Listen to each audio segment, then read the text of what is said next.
Na, du böser Hacker, du, gib mal schön das ganze Geld zurück, sonst gibt's eine Anzeige. Oh, schon okay. Seid ihr die CDU oder was? Hier, bitte nehmt euer Geld zurück. Und damit herzlich willkommen zu den IT-Trends. Natürlich mit den allerbesten Themen für euch, wie zum Beispiel Hackern, die einfach ihr Geld zurückgeben. Oder Pentester, die eigentlich gar nicht angezeigt werden dürften, es aber trotzdem werden. Und natürlich mit Apple, die ein bisschen ein kleines Skandälchen an der Hand haben, weil sie jetzt Handys durchsuchen. Viel Spaß! Und natürlich starten wir wie immer mit den Hacking-News, und zwar mit einem Angriff, der nennt sich Pawned Piper, der euch vielleicht nicht direkt betrifft, aber eure Leben tatsächlich in Gefahr bringen könnte, je nachdem, ob ihr ins Krankenhaus müsst oder nicht. Das weiß man ja vorher leider nie so genau. Okay, um was geht's eigentlich hier? Nun, Krankenhäuser haben eigentlich so etwas, das nennt sich PTS. Ja? Oben im Krankenhaus liegen Menschen, die werden untersucht und dann gibt's Proben. Und unten sind die Labore oder irgendwo anders sind die Labore und untersuchen das. Und ja, das wird auch von Menschen gemacht übrigens. Und dort unten wird quasi diese Probe wieder in Empfang genommen. So, und der Weg von oben nach unten, den kann man jetzt natürlich dann automatisieren, damit man das Ganze möglichst schnell dann nach unten kriegt und möglichst schnell auch Ergebnisse hat, gerade von kritischen Sachen, ins richtige Labor rein und so weiter und so fort. So, und das wird mit diesen Pneumatic Tube Systems, kurz PTS, gemacht. Das heißt, das ist so quasi so eine Röhre und dann macht es flupp und die Probe landet eben in dem Labor, wo sie hin muss. So, und das Problem ist jetzt, ja, eins dieser PTS-Dinger hat ein paar Schwachstellen. Es sind 8 Stück an der Zahl, ich kann nicht eine Schwachstelle sagen. Das Problem ist, wenn man die alle in der richtigen Reihenfolge quasi ausnutzt, kann es dazu führen, dass das ganze Krankenhaus lahmgelegt wird. Denn ja, man kann da mehrere Angriffe drauf ausführen und kann sich dann immer mehr Rechte cheaten sozusagen und landet irgendwann auf dem zentralen System des Krankenhauses teilweise. Und darüber könnte man dann natürlich alles machen. Man könnte zum Beispiel eine Ransomware ausrollen, das heißt, alle Daten werden verschlüsselt und viele Krankenhäuser haben leider kein Backup und so weiter und so fort. Und das ist natürlich unglaublich kritisch, vor allem, weil eben Krankenhäuser kritische Infrastruktur sind. Also, ja, das Ganze betrifft die PT-Systeme von Swisslog Healthcare und die sind in weltweit über 3000 Krankenhäusern verbaut. In Amerika sind es die meisten, da sind es 80% aller Krankenhäuser. Ich glaube, in Deutschland sind es nicht ganz so viele, aber trotzdem ist das ziemlich übel. Was ihr dagegen tun könnt, fragen vorher, ob sie ein PTS von Swisslog Healthcare haben. Das wäre aber wahrscheinlich nicht mal in eurem Ermessen. Ich meine, ja, wahrscheinlich wird es da für euch nicht viel geben, aber ich bitte natürlich die vielleicht bei einem Krankenhaus arbeiten oder sowas, da mal kurz nachzugucken, ob ihr sowas habt und vielleicht das Ganze dann zu patchen, falls es sowas schon gibt. Und wo wir gerade schon bei Ransomware sind, kommen wir doch zu Lockbit. Und zwar Lockbit 2.0. Die haben quasi eine neue Version rausgebracht. Und was das jetzt bedeutet ist, sie sind von normalem Ransomware auf Ransomware as a Service umgestiegen. Das bedeutet, man kann sich quasi deren Ransomware holen und mit denen Geld verdienen sozusagen. Was das konkret bedeutet, ist aber folgendes. Nehmen wir an, ihr arbeitet in einem Unternehmen und dieses Unternehmen wird von Lockbit verschlüsselt. Lockbit 2.0 natürlich. Dann kommt natürlich wie immer dieses, ey, alle deine Daten wurden verschlüsselt. Aber da steht auch dabei, wenn du möchtest, kannst du ein paar Millionen Dollar machen. Du musst einfach nur diese Malware weiter verbreiten. Und das könnte auf mehrere Arten passieren. Denn Ransomware ist ja zunächst einmal eigentlich nur ein System, das verschlüsselt wird. So. Häufig ist das Ganze so, man hat ein isoliertes System, also zum Beispiel eine virtuelle Maschine, wo die Leute dann drin arbeiten. Der eigentliche Rechner an sich ist aber erstmal unverschlüsselt nach der Ransomware. Das heißt, da passiert eigentlich nichts Schlimmes dann da drauf. Und jetzt sagt Lockbit, hey, wenn du uns weiter verbreitest auf dem PC deines Kollegen, wenn du uns weiter verbreitest auf den Server und so weiter und so fort, dann kann es für dich ein paar Millionen geben. Und das ist natürlich dann eigentlich ein Anwerben von Mitarbeitern intern. Natürlich kann man es auch als Mitarbeiter dann nach extern bringen, zum Beispiel wenn man als Consultant in einer Firma arbeitet. Und das ist ein ganz anderes Bedrohungsrisiko, denn ein paar Millionen, ich könnte mir vorstellen, dass manche Leute ihre Firma so sehr hassen, dass sie das Angebot dann annehmen und das ist natürlich dann man braucht nicht mal eine Schwachstelle, wenn man die Schwachstelle im Unternehmen, im Mitarbeiter drin findet. Also natürlich machen die Mitarbeiter sich strafbar dadurch, aber ich weiß nicht, ob das viele abhalten wird, vor allem weil es nicht so einfach zurückzuverfolgen ist. Aber ja, seid auf jeden Fall gewarnt. Und tatsächlich, Lockbit 2.0 hat auch schon ein Opfer gefunden, und zwar Accenture. Accenture ist ein wirklich großer IT-Dienstleister, die in einem sehr, sehr großen Umfeld unterwegs sind, also wirklich viele Unternehmen beliefern, viele Produkte, viele Kunden haben und so weiter und so fort. Und hätte man jetzt hier wirklich alle Kunden infizieren können, dann wäre das ein absolutes katastrophales Szenario gewesen, denn es wären sehr, sehr viele Unternehmen gewesen, ähnlich wie bei Kaseya, die kennt eigentlich niemand, aber die ganzen Unternehmen, die beliefern, die sind sehr wohl bekannt. Allerdings, bei Accenture muss man dazu sagen, man weiß nicht genau, wie das Ding bei denen jetzt auf den Rechner gekommen ist. Die wollten sich dazu nicht äußern. Wie gesagt, Lockbit 2.0 versucht intern Mitarbeiter anzuwerben. Das heißt, es könnte ein Mitarbeiter gewesen sein. Accenture möchte sich dazu nicht äußern. Passiert ist allerdings nichts. Das heißt, von den Accenture-Servern konnte man nicht auf die Server oder Systeme der Kunden zugreifen, zum Glück. Und Accenture selbst hat eigentlich gesagt, ist uns egal, wir machen einfach unsere Backups wieder rein und dann passt das. Also denen ist erstmal quasi gar nichts passiert. Allerdings weiß man noch nicht so ganz genau, ob vielleicht da noch was kommen könnte. Es kann natürlich sein, dass irgendwas passiert. Zum Beispiel Daten, die gesammelt wurden, könnten geleakt werden. Damit haben die auch tatsächlich gedroht. Bisher wurden allerdings nur Marketingmaßnahmen irgendwie veröffentlicht und das sind sowieso mehr oder weniger öffentliche Dokumente. Also von dem her nichts Schlimmes bisher geklaut, nichts Schlimmes veröffentlicht, Daten wiederhergestellt, an sich gut damit umgegangen. Nicht ganz so glimpflich davon gekommen ist Gigabyte, der Hersteller von zum Beispiel Mainboards oder auch Grafikkarten und so weiter und so fort. Ihr kennt vielleicht den Hersteller, wenn ihr selber mal einen PC zusammengebaut habt. Die haben jetzt auch eine Ransomware abbekommen und zwar Ransom EXX. Das ist eine Weiterentwicklung von was davor war. Mittlerweile ist ja Ransomware nicht nur Ransomware, sondern, und das ist hier auch der Fall, man stiehlt Daten und man verschlüsselt das System und mit beidem wird dann der Hersteller erpresst. Und ja, natürlich, die verschlüsselten Daten kann man einfach durch ein Backup wiederherstellen, das ist mittlerweile angekommen. Die gestohlenen Daten kann man allerdings nicht wieder zurückholen und genau das ist hier eben der Fall. Über 100 Gigabyte an teilweise sensiblen Daten wurden gestohlen, teilweise auch unter einer sehr strengen NDA von zum Beispiel Intel oder Nvidia oder AMD. Und das möchte man natürlich auf gar keinen Fall haben, dass solche Daten geleakt werden, vor allem wenn es über 100 Gigabyte sind. Wie man jetzt damit umgeht, also ich meine, die Ransomware kann man ja einfach umgehen und kann sagen, wir machen Backups hier drauf, aber wie man mit den gestohlenen Daten umgeht, das ist immer noch so ein bisschen der knifflige Punkt hierbei. Denn ja, die Hacker sind in dem Fall auf jeden Fall im Besitz dieser gestohlenen Daten, denn sie haben auch Screenshots von einigen sehr sensiblen Dokumenten veröffentlicht, schon als quasi Beweis der Drohung. Ja, alles sehr, sehr tricky momentan. Doch was wären die IT-Trends, wenn ich nicht auch euch vor was warnen würde? Und hier möchte ich euch tatsächlich vor Flytrap warnen. Flytrap ist eine Malware, die sich momentan wirklich weit verbreitet und schon sehr, sehr viele Facebook-Passwörter geklaut hat, Netflix-Passwörter geklaut hat und so weiter und so fort. Und die Technik hinten dran, die ist ziemlich perfide. Im Google Play Store oder auch im Apple Play Store gibt es Apps, mit denen man Gratis-Coupons für Netflix bekommt oder Gratis-Coupons für XY. Man muss sich eben nur da anmelden. Logischerweise, dann bekommt man es direkt gut geschrieben. Ne? Hört sich erstmal sinnvoll an. Allerdings, sobald ihr euch da anmeldet, liegen die Daten dann natürlich beim Hacker vor und der verkauft sie einfach im Darknet weiter und macht damit ein paar Euro. Also bitte ladet euch auf gar keinen Fall Apps runter, die euch gratis Coupons für irgendwas versprechen momentan. Generell solltet ihr Apps nur dann runterladen, wenn ihr wirklich wisst, dass diese Apps auch wirklich von einem guten Dienstleister sind und nicht irgendwas vielleicht ein bisschen Fischiges sind. Auch Achtung! Werbung auf Social Media ist noch so ein Punkt, ja.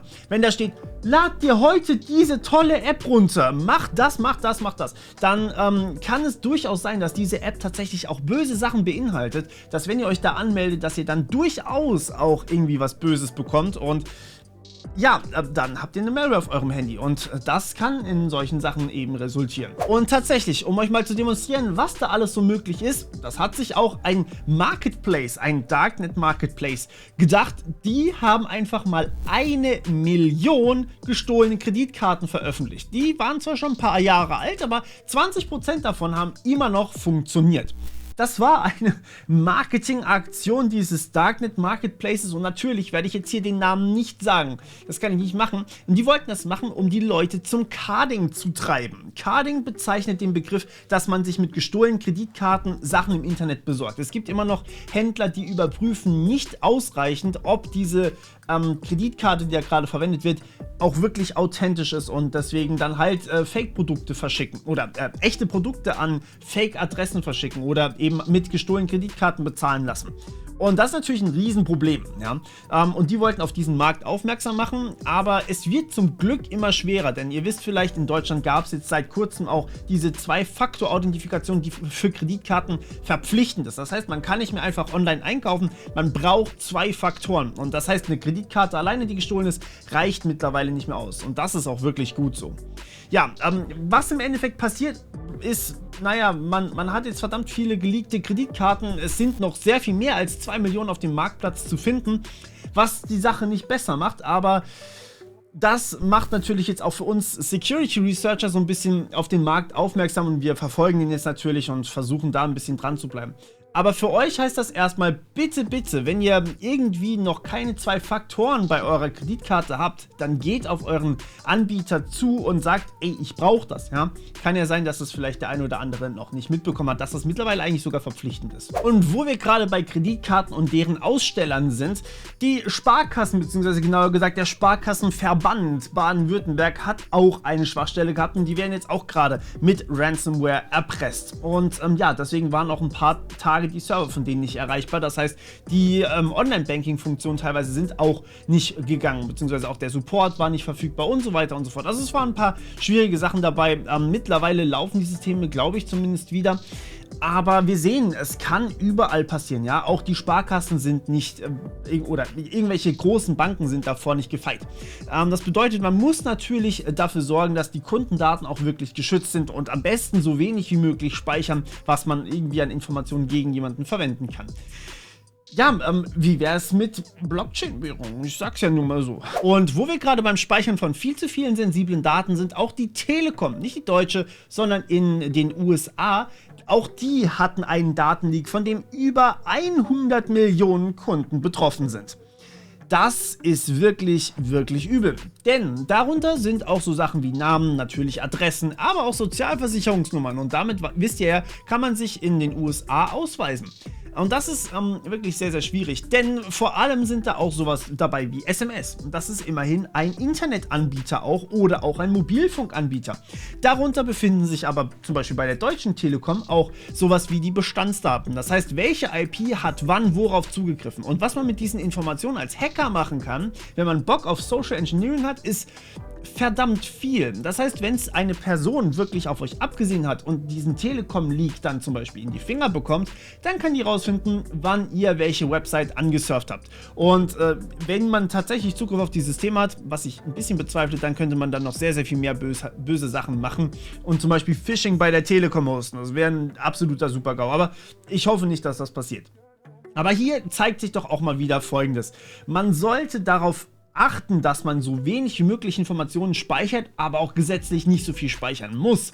Denn gesetzlich ist die Telekom dazu verpflichtet, diese ganzen IP-Adressen zu speichern, worauf die zugegriffen haben. Warum? Ein Hacker kann da reinkommen, das sehen wir gerade wieder. Deswegen macht sowas überhaupt keinen Sinn. So, und gerade kam noch eine Sache rein, sorry dafür, und zwar, ich bin eigentlich auch schon am Schneiden, aber es gibt einige IoT-Geräte, um genau zu sein, 198 Stück Produktlinien, die angreifbar sind. Man schätzt es auf ungefähr 1 Million Geräte, darunter eben auch Router, IP-Kameras, Bridges und so weiter und so fort. Und zwar geht es um einen Chip der Firma Realtek, die kennt ihr vielleicht noch, und genauer gesagt in deren Wi-Fi-Modul in dem SDK drin. Das heißt, das, was die Firmen dann auch tatsächlich verwenden. Das heißt, deren Wi-Fi ist sozusagen angreifbar. Und bei IP-Kameras könnte sowas natürlich ziemlich gravierend werden, auch natürlich bei Routern oder bei Brücken oder so. Und deswegen würde ich euch bitten, wenn ihr irgendwas benutzt, wo ihr wisst, ist Realtek drin oder generell, wenn ihr Smart Home IoT Geräte benutzt, dann würde ich euch bitten, da mal kurz nach Updates zu suchen. Solltet ihr sowieso regelmäßig machen, jetzt habt ihr definitiv einen Anlass dazu. Ja, und zu guter Letzt kommen wir noch zu dem Druckerspooler von Microsoft. Nochmal, die letzten 5 IT-Trends war angefühlt schon jedes Mal was dabei. Zum Beispiel der Landkreis Anhalt-Bitterfeld wurde ja über die Druckerspooler wirklich lahmgelegt für einen längeren Zeitraum. Da musste jetzt übrigens sogar die Bundeswehr kommen und aushelfen. Notstandssituation. Ja? Und genauso eine Schwachstelle im Druckerspooler existiert jetzt nochmal und Microsoft hat immer noch keine Fixes für die davor rausgebracht. Beziehungsweise für die erste gab es einen Fix, aber der hat halt andere Probleme hervorgebracht und irgendwie kriegt man es nicht richtig hin. Microsoft selbst empfiehlt immer noch, die Druckerspule abzuschalten, was ich schon lange bei mir getan habe, aber was ihr vielleicht auch noch tun könnt. Mehr kann man da momentan nicht sagen. Ihr könnt nicht patchen, es gibt keinen Patch. Ihr könnt nur euren Druckerspule ausstellen, also der quasi die Druckaufträge verzeiht. Ist schon ziemlich übel, würde ich mal behaupten. Und damit kommen wir zum Hack der Woche und der geht diese Woche an das Poly Network. Poly Network ist im Endeffekt eine Art Anwendung, wo verschiedene Blockchains, also Blockchain-Technologien miteinander funktionieren. Das bedeutet, ihr könnt zum Beispiel Ethereum zu Cardano wechseln oder eben zu Tether oder sowas. Und ja, das ist natürlich ein unfassbar attraktives Ziel für Hacker. Das hat sich auch einer gedacht. Er hat gemeint, es war zwar schwierig reinzukommen, aber er hat es geschafft. Er hat es sozusagen als Challenge gesehen und hat dann 600 bzw. mehr als 600 Millionen Dollar bekommen durch diesen Hack. Natürlich in Kryptowährung und natürlich nicht nur von einer Chain, sondern eben von Ethereum waren über 270 Millionen Dollar, von Binance Coin waren einige Millionen und dann noch von anderen Sachen. Er hatte sogar Tether dabei. Ja, also ist wirklich alles dabei gewesen. Und der Witz ist jetzt gewesen, das Ding zurückgegeben. Aber lasst mich euch die Geschichte komplett erzählen. Er hat erstmal 600 Millionen Dollar quasi von der Chain geklaut. Anschließend hat sich das Poly-Netzwerk bei Twitter an die Hacker gewendet und hat geschrieben, ey Hacker, es wäre mega geil, wenn du uns das Geld zurückgeben könntest. Das ist ja nicht nur unser Geld, das ist auch von Privatleuten. Als ob ein Hacker sowas normalerweise interessiert, aber hey, dazu kommen wir gleich noch. Und ja, sie haben gesagt, wenn du das nicht zurückgibst, dann werden wir rechtliche Schritte gegen dich einleiten. Ja, was passiert ist, ist im Endeffekt, der Hacker hat dann nach und nach immer mehr Coins zurückgegeben. Und ihr müsst wissen, man kann auf den Chains, also quasi, wenn man eine Überweisung macht, Nachrichten mit formulieren. Ja, man kann so kleine Notizen noch in die Überweisung reinschreiben. Und das hat er tatsächlich gemacht, um mit dem Poly Network zu kommunizieren. Ist ziemlich witzig geworden. Seht ihr übrigens hier die ganze Zeit eingeblendet. Ja, und nach sind über 270 Millionen Dollar zurückgekommen. Zumindest zeigt das eine Analyse. Und damit allerdings noch lange nicht alles. Und jetzt, was ist passiert? Warum würde ein Hacker das zurückgeben? Naja, er hat natürlich selbst von sich behauptet, er wollte eigentlich nur diese Herausforderung, er wollte eigentlich nur das Poly Network mal pentesten sozusagen und sich ein bisschen austoben, aber er hat natürlich seinen echten Namen nicht preisgegeben. Er hat eigentlich gar nichts preisgegeben. Das heißt, ihm bringt das eigentlich keinerlei Ansehen, er kriegt keinen Job dadurch, er kriegt eigentlich nichts dadurch. Das Geld wird er wahrscheinlich nicht aus einfach nur guten Stücken zurückgegeben haben, sonst hätte er es gar nicht direkt gestohlen, direkt am Anfang. So, also warum würde ein Hacker das Geld zurückgeben? Meine Vermutung, Achtung, das ist jetzt wirklich nur eine Vermutung, ja. Meine Vermutung ist, dass er wusste, was passieren könnte. Denn Kryptowährungen sind ja dezentral. Das heißt, jeder kann sich eine volle Chain runterladen und es gibt viele Leute, die einfach die Chain überwachen können. Oder jeder kann quasi in die Blockchain mal reingucken, in alle möglichen Blockchains mal so eben reingucken, was da an Transaktionen sind. So, das Poly Network hat natürlich eine öffentliche Adresse und man wusste auch, welches die Adresse des Hackers ist, also von den jeweiligen Kryptowährungen. Denn er hat sicher Geld dorthin überwiesen von der Adresse des Poly Networks.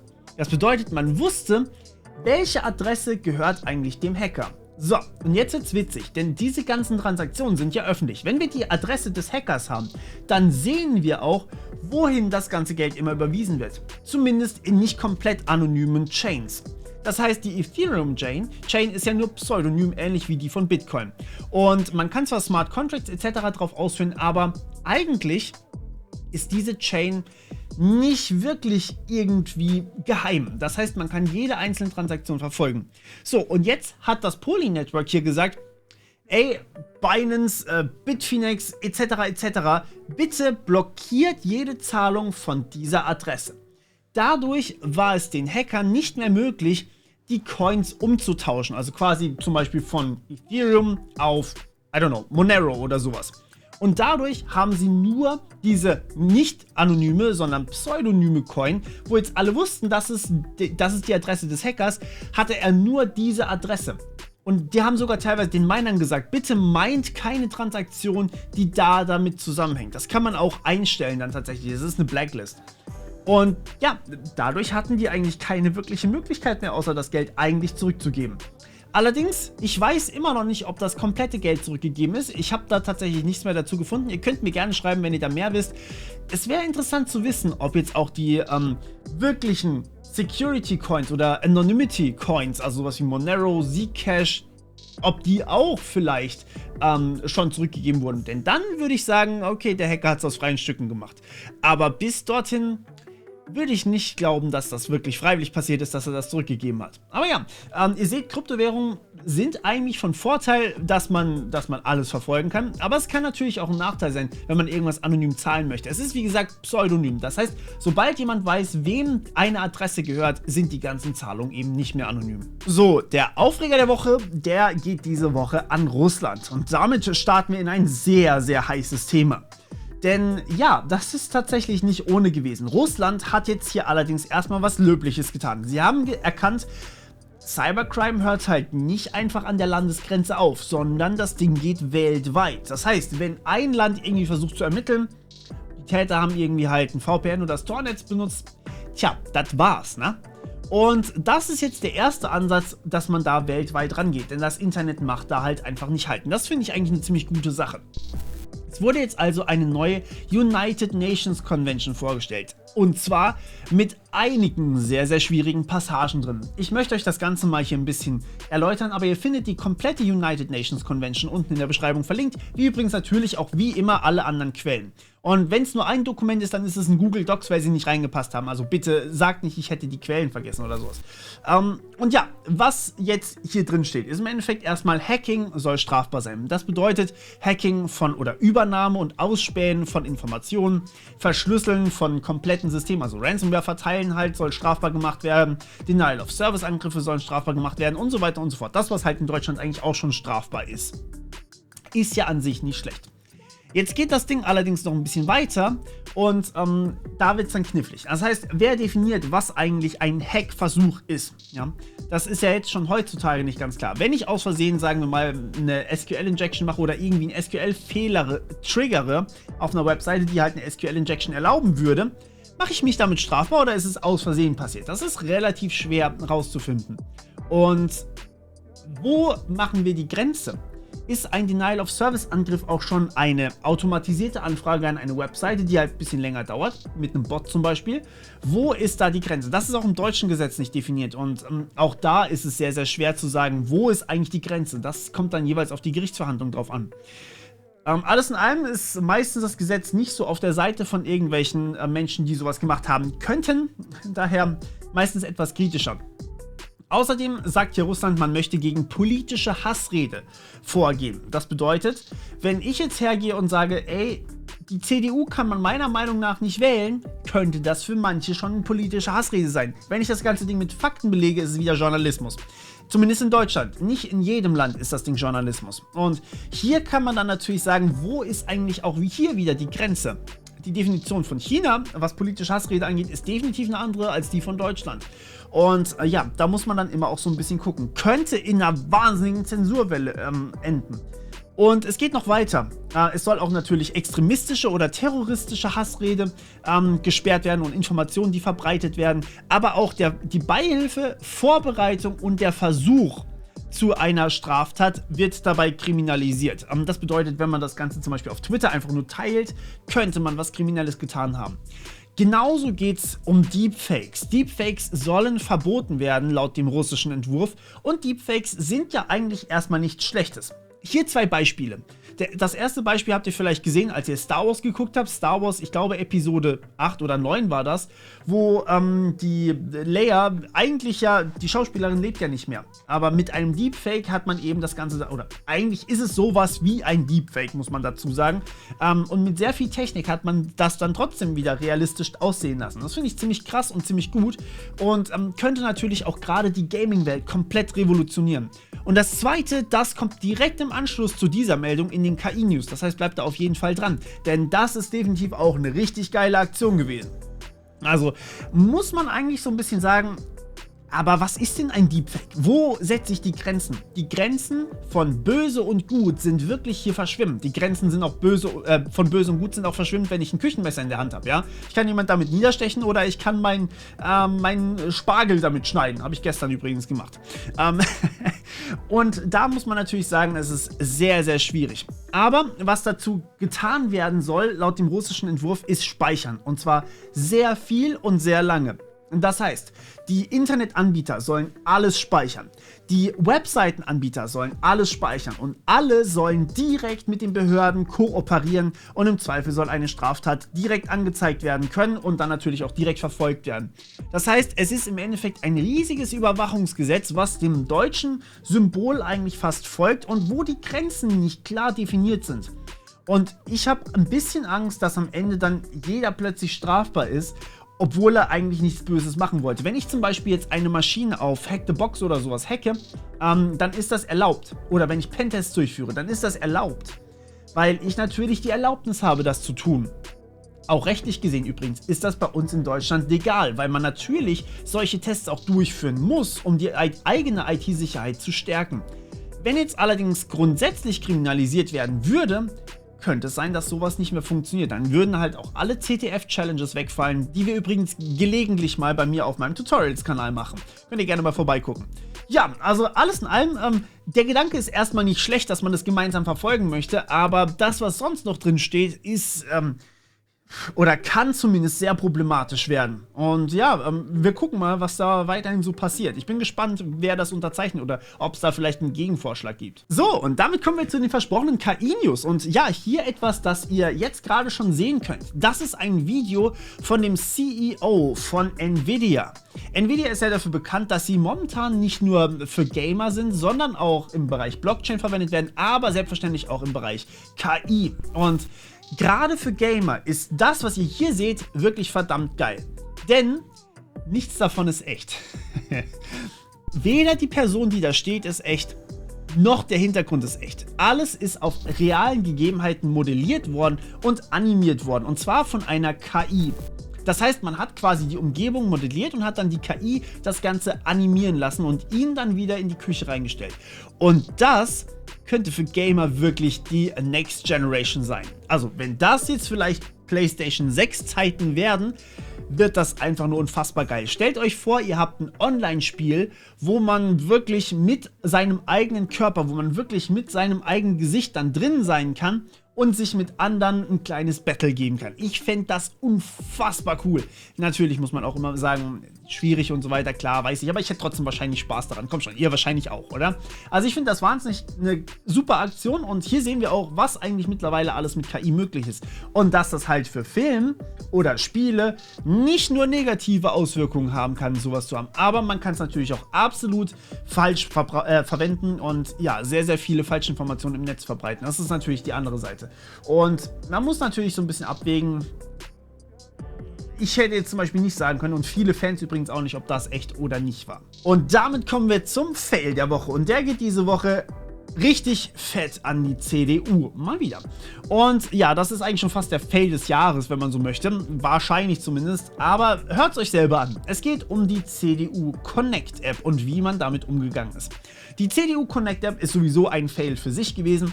Denn, ja, sagen wir mal so, Datenschutz, schwierige Sache hier. Aber was kann diese App? Man konnte sich diese App runterladen und konnte dann Wahlkampf machen. Es gab sozusagen eine Bestenliste mit Wahlkampf und damit wollte die CDU zeigen, wie toll digital sie doch ist, aber so viel dazu, sie ist es nicht. Man geht mit dieser App also jetzt irgendwo hin und klopft an die Türe oder klingelt. Und dann macht jemand auf, dann fragt man, hey, wie stehst du eigentlich gegenüber der CDU? Und dann sagt derjenige, hey, die sind komplett kacke. Und dann trägt man das ein. Man trägt den Namen ein, steht ja am Klingelschild. Man trägt aber auch vor allem die Straße ein, in der die Person wohnt. Oder eben auch nicht unbedingt einen Namen, sondern nur eine Beschreibung, wenn die Person zum Beispiel nicht genannt werden möchte. Gerade die Straße-Sache ist eine schwierige Sache. Denn da kann man natürlich auch einiges an privaten Informationen dann reintragen. Und vor allem, wenn man dann irgendwie noch schreibt, älterer Mann und man hat vielleicht nur 5 Häuser in der Straße und es leben 4 junge Leute dort. Schwierig, ja. Aber auf jeden Fall damals schon schwer gewesen, was Datenschutz angeht. Jetzt gab es allerdings die neueste Katastrophe und zwar eine Hackerin des Chaos Computer Club, Lilith Whitman, hat hier eine Schwachstelle gefunden, indem sie einfach die App ein bisschen getestet hat und gemerkt hat, ey yo, relativ billige Schwachstelle, ich melde das mal. Also das heißt, sie hat das nicht irgendwie ausgenutzt, sondern sie hat das ordnungsgemäß an die CDU gemeldet. So, und die CDU so, jo, nehmen wir zur Kenntnis, wir nehmen die Sachen von unserem Server runter, also wir machen die App offline, erstmal soweit so gut, ja. Aber dann haben sie eine Anzeige gestellt gegen Lille Fürthmann. Ja? Das heißt, sie haben quasi jemanden angezeigt, der gratis oder die gratis eine Schwachstelle gemeldet hat, sie nicht ausgenutzt hat und nicht mal ein Bug Bounty oder sowas wollte. Sie wollte gar nichts dafür. Und sie haben ihr eine Anzeige gestellt. So, das ist halt so das, was man auf gar keinen Fall tun sollte. Und es gab einen riesigen Shitstorm. Mount Everest ist nichts dagegen. Zu Recht, wie ich finde.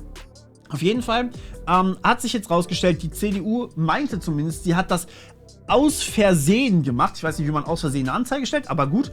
Und anschließend haben sie die Anzeige zurückgezogen. So, und dann haben sie sich dafür auf Twitter gerühmt und haben direkt den nächsten Shitstorm kassiert. Warum? Denn wenn man eine Anzeige gestellt hat, dann heißt das noch lange nicht, dass da Sense ist, ja? Wenn man da der Staatsanwaltschaft einmal Bescheid gesagt hat, dann ermittelt die auch erstmal weiter. Das bedeutet, für mich ist diese Sache damit eigentlich noch nicht ausgestanden. Und als Entschuldigung hätte ich mir gewünscht, um das ein bisschen ernster nehmen zu können, dass die CDU vielleicht meine Gerichtskosten und meine Anwaltskosten übernehmen würde. Da sie das aber nicht machen, haben wir das einfach kurz auf Twitter gesammelt und ja, die Zivilgesellschaft war da wie immer super und das Geld ist jetzt auch schon beisammen. Ja, das war die großartige Geschichte des CDU Connect Fails in 3 Minuten und sie hat, also Lille Fürthmann hat mittlerweile die Spenden von Leuten eben so eingenommen über Patreon. Ich habe das auch mal geteilt auf Twitter. Ihr könnt mir auch gerne bei Twitter folgen, ihr gerne bei Twitter folgen oder generell mal auf Twitter aktiv sein, wenn ihr wollt. Aber das war schon eine harte Geschichte. Also was ihr dazu meint, dürft ihr mir wie gesagt gerne unten immer in die Kommentare packen. Ich bin sehr gespannt auf eure Meinung. So, und jetzt machen wir was Revolutionäres, okay? Wir hatten gerade einen Fail der Woche oder des Jahres. Jetzt machen wir noch einen Fail der Woche, denn ich habe diese Woche leider keinen Win der Woche für euch. Das ist ein bisschen traurig, ich habe nichts gefunden, aber ja, schaut euch einfach an, was hier passiert. Und zwar, es geht um Netflix. Netflix hat ja angekündigt, dass sie definitiv VPNs verbieten wollen. Warum wollen sie VPNs verbieten? Naja, im Endeffekt wahrscheinlich als längere Maßnahme, weil man eben lizenzrechtliche Probleme bekommt, wenn man zum Beispiel Titel, die eigentlich in den USA erlaubt sind, aber in Deutschland nicht, auch in Deutschland gucken kann. Das heißt, wenn man dieses Geoblocking umgeht, das ist halt für Netflix lizenzrechtlich schwierig, was man mit VPNs allerdings machen kann. So. Und jetzt ist Netflix hergegangen und hat wirklich gesagt, okay, das ist ein VPN, das ist ein VPN. Und hat angefangen, die einfach alle in eine Blacklist reinzupacken und blockiert die jetzt. Das Problem ist, da sind auch sehr, sehr viele private Benutzer dabei, deren IPs auch geblacklistet werden. Das heißt, die können kein Netflix mehr gucken, beziehungsweise zumindest nichts, was nicht in jedem einzelnen Land verfügbar ist. Sprich, nur noch Netflix Originals können diese Leute gucken. Das heißt, wenn ihr jetzt auch wirklich nur noch Netflix Originals gucken könnt, dann müsst ihr euch bei Netflix melden und denen sagen, ey, das ist nicht okay, gebt mir meine Sachen zurück. Zumindest die ich in Deutschland gucken darf oder wo auch immer ihr gerade seid. Alles in allem könnte das aber auch ein Schritt dahin sein, dass man wieder möchte, dass die Leute quasi einen eigenen Netflix-Account haben und dass quasi Account-Sharing noch weiter unterbunden wird. Und ja, natürlich, das ist in Netflix Interesse, aber ein bisschen Userfreundlichkeit könnte man sich da schon wünschen, würde ich mal behaupten. Und damit kommen wir zu den Privacy News. Und hier habe ich auch keine guten Nachrichten für euch, zumindest wenn ihr Apple-Benutzer seid. Zumindest im ersten Teil. Im zweiten Teil gibt es noch was Zweites, aber hey. Und zwar, was ist passiert? Apple hat sich jetzt dazu entschlossen, dass man die Cloud durchsuchen möchte nach kinderpornografischen Materialien. Das bedeutet, man durchsucht mit einem Algorithmus die Cloud-Dateien, also alles, was in der Cloud gespeichert ist, und überprüft deren Hashes. Ganz kurz zu dem Thema Hashes. Ein Hash kann aus jeder Datei berechnet werden. Also zum Beispiel aus diesem Video hier baut man sich einen Hash. Das ist quasi wie eine Prüfsumme und man guckt, ob wirklich auch alles zum Beispiel richtig hochgeladen wurde. Also nichts Bösartiges jetzt. Ich berechne quasi den Hash, bevor ich das Video hochlade auf YouTube, und YouTube berechnet auf seiner Seite den Hash und überprüft, ob das Video richtig angekommen ist. Damit kann man quasi überprüfen, ob sich irgendwas an dieser Datei verändert hat. So, und Apple geht jetzt durch die Cloud durch und überprüft, ob da einzelne Elemente drin sind, deren Hash mit einer Hash-Datenbank an kinderpornografischem Material übereinstimmt. So, soweit so gut. Das heißt, es wird eigentlich nicht direkt das Bild angeguckt, nicht mit einer KI oder sowas, sondern es wird halt nur der Hash überprüft. Hat übrigens sehr viel mit der Chat-Kontrolle von letzter Woche zu tun. Ich verlinke euch das Video in der Endkarte. Jetzt, warum ist das ein Problem? Nun, diese Hashes, die lassen sich super leicht faken. Ja? Ein Hash, ein kryptografischer Hash ist wirklich extra so gemacht, dass man ihn nicht wieder zurückrechnen kann. Das heißt, wenn ich den Hash habe, kann ich das Bild daraus nicht mehr zurückrechnen oder irgendwas daraus zurückrechnen. Das ist gut, das ist auch wirklich wichtig. Auf der anderen Seite, wenn ich auch nur ein Pixel oder auch nur einen Farbwert, also zum Beispiel den Rotwert in einem einzigen Pixel um eine Stelle verändere in meinem Bild oder irgendeinen zufälligen Pixel verändere, dann verändert sich der Hashwert komplett zu 100%. Oder zumindest, man kann nicht vorhersagen, wie er sich ändert. Das ist die Definition eines Hashes. Hört sich schwierig an, es gibt ein paar kryptografische Mechanismen, die das unterstützen. Ihr könnt gerne auf meinem Tutorials-Kanal dazu mehr angucken. Aber ja, das ist die Theorie dahinter. Das heißt, wenn man jetzt solche kinderpornografischen Materialien teilt, ändert man einfach irgendeinen Pixel auf diesem Bild und schon hat man einen anderen Hash. Das heißt, die eigentlichen Straftäter kommen wiederum ungeschoren davon. Auf der anderen Seite, für euch normale Benutzer bedeutet das, wenn ihr zum Beispiel irgendwelche Bilder habt, die öffentlicher sind oder die zum Beispiel irgendwelche besonderen Eigenschaften haben oder irgendwelche auch Dokumente vielleicht bei euch habt, die in einer Datenbank liegen. Also sagen wir mal, ihr habt irgendwelche privaten Informationen gesammelt und da sind halt auch ein paar Dokumente dabei, vielleicht Bücher oder sowas. Dann könnte man die in die Cloud hochladen und dann könnte Apple oder jeder direkt diese Bücher überprüfen, ob der Hashwert derselbe ist. Und wenn ihr den nicht verändert habt, ist auch da der Hashwert natürlich wieder derselbe, wie zum Beispiel in einer Datenbank. Und dadurch könnte man euch dann natürlich in einem zukünftigen Verfahren vielleicht relativ schnell wegen Urheberrechtsverletzung automatisiert angreifen oder anzeigen. Und so geht das natürlich weiter. Also ich kann natürlich das auch mit privaten Bildern irgendwie machen. Ich baue eine Datenbank aus privaten Bildern. Ich habe zum Beispiel dann eine Datenbank mit Bildern von Cedric Mössner, das bin ich übrigens, falls ihr es nicht wusstet, und ich habe eine Datenbank von Person A, Person B und so weiter und so fort und dann kann ich die da quasi immer zuordnen, indem ich einfach die Hashes überprüfe. Und so kann man rausfinden, mit wem hat wer Kontakt und so weiter und so fort. Alles in allem also ein Verfahren, was die Anonymität der Nutzer auf jeden Fall einschränkt und eigentlich hat sich Apple ja damit mal gerühmt, dass sie das nicht tun wollen. Mittlerweile beugen sie sich natürlich auch. Wahrscheinlich als Vorbereitung für das Gesetz, was im September kommen wird, aber da erfahrt ihr mehr dazu in Chatkontrolle. Und ja, Chatkontrolle gibt es jetzt schon, das ist der erste Teil. Nummer 2 gibt es im September, das heißt, bitte schaut euch das Video zur Chatkontrolle an. Der zweite Privacy-Fail geht sozusagen an die Polizei in Bremen. Denn eigentlich müssen bei der Polizei personenbezogene Daten sofort gelöscht werden. Zumindest in Bremen ist das so geregelt und das war hier nicht der Fall. Die Polizei in Bremen hat sogar gesagt, ey, sorry, bei uns sieht es datenschutzrechtlich echt schlecht aus.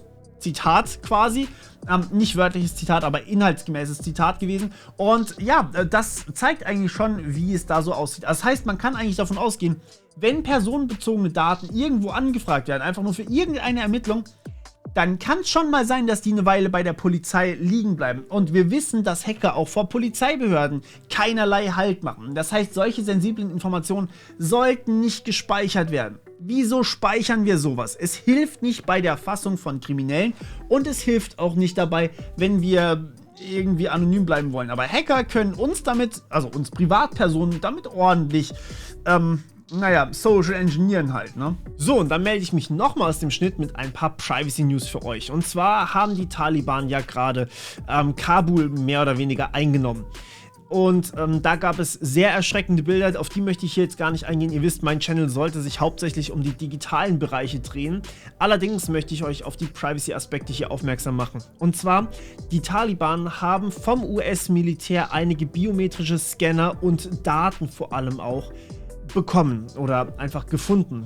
Und das bedeutet jetzt natürlich, die Taliban sind im Besitz der biometrischen Daten, das heißt eindeutig zurückzuführen auf verschiedene Personen, die das US-Militär unterstützt haben. Ihr könnt euch vorstellen, was mit Unterstützern des US-Militärs passiert bei den Taliban. Und ja, hier sehen wir auch wieder, biometrische Daten abzugeben, mag vielleicht erstmal unscheinbar und nicht so ganz so tragisch erscheinen bei uns in unserem Deutschland, das jetzt nicht so ein Problem hat, aber das kann sich ganz schnell ändern. Deswegen würde ich generell auf weniger Datenspeicherung plädieren, damit sowas überhaupt nicht existiert. Denn wenn es nicht existiert, dann kann auch nichts passieren. Ja, das nur als kleiner Einwurf hier. Und damit kommen wir nochmal zu den KI-News, bevor wir zum Bericht der Woche kommen. Und ja, das Pentagon forscht auch an KIs offensichtlich und hat hier jetzt verlauten lassen, dass sie eine KI in der 3. Phase haben, das heißt schon relativ weit haben, die tatsächlich rausfinden soll, was andere Staaten gerade tun.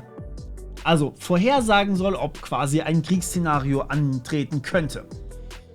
Ja, das ist eine ziemlich krasse Sache, wenn man sich das mal so überlegt. Also erstmal, wie wird das gemacht? Es werden haufenweise Datensätze, Sensoren und Nachrichten aus der ganzen Welt, wird alles in ein System reingepackt, inklusive Satellitendaten und so weiter und so fort, ja?